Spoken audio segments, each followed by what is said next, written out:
they're not even acting with much strategy anymore. It's very, very clear what they're doing, which is they're just blatantly trying to kind of kill him in there.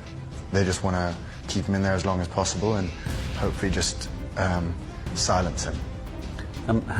अस्सलाम अलैकुम नाज़रीन।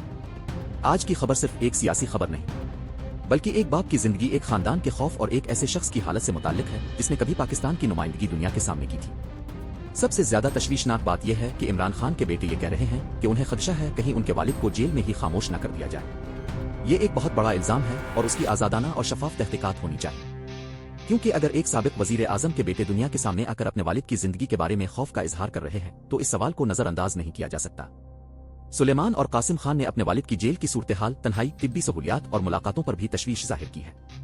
दूसरी तरफ हुकूमत इन इल्जामात को मुस्तरद करती है और उसका मौक़िफ़ है कि इमरान खान को तिब्बी सहूलियात, मुलाकातें और दीगर बुनियादी सहूलियात फराहम की जा रही है।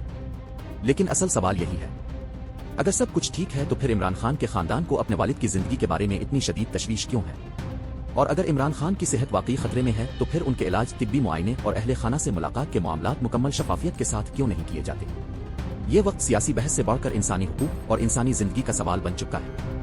इमरान खान के बेटे दुनिया से मुतालबा कर रहे हैं कि उनके वालिद की सूरत हाल पर नजर रखी जाए और उनके बुनियादी इंसानी हुकूक को यकीनी बनाया जाए। अब देखना यह है कि आने वाले दिनों में इस मामले पर क्या पेशरफ्त होती है। एक बात जरूर याद रखें, इल्जामात अपनी जगह, हुकूमत का मौक़िफ़ अपनी जगह, लेकिन किसी भी कैदी की जान और सेहत के मामले में शफाफियत सबसे जरूरी है। इमरान खान के बेटों का खौफ हकीकी है या उनके खदशात गलत साबित होते हैं, इसका फैसला हक़ाइक़ और आज़ादाना तहक़ीक़ात से ही होना चाहिए। आप इस बारे में क्या सोचते हैं? अपनी राय कमेंट में जरूर बताएं। पाकिस्तान जिंदाबाद।